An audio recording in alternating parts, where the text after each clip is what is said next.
जवान था और यतीम भी था। शौक बन गया दीन पढ़ने का।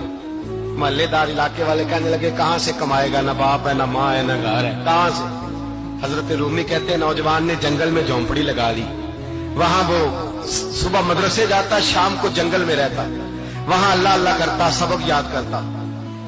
एक दिन बादशाह की बेटी रास्ता भूल गई, जंगल में आई सहेलियों के साथ, बॉडीगार्ड भी साथ थे, पर रास्ता भूल गई। खोती खोती शाम हो गई, ऐसी खोई कि जब रात गहरी हो गई तो आके उस नौजवान के पास रुकी और चिल्लाने लगी। शेर के दहाड़ने की आवाज आती है, भेड़िए के बोलने की आवाज आती है। नौजवान अकेला, सहेलियां बिछड़ गई, गार्ड बिछड़ गए।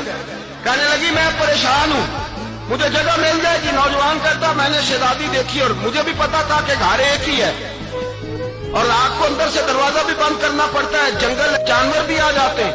कहते मेरी छोटी सी कुटिया में झोंपड़ी में वो आई, रो के कहने लगी सहारा कोई नहीं, अगर मैं पीछे निकलूंगी तो भेड़िए खा जाएंगे।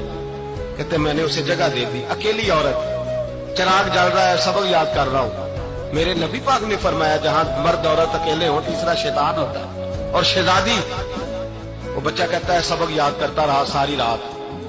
वो बच्ची को कहा सो जा, पर वो कहती है नींद मुझे भी कहां आई। ऐसे मौकों पर नींद, सारी रात सबक याद करता। थोड़ी थोड़ी देर के बाद चराग जलता तो उस पर उंगली रखता, हाथ जलता तो पीछे खींच ले, फिर दूसरी उंगली रखता, थोड़ी देर के बाद जलता तो खींच ले, हाथ सारा जल गया।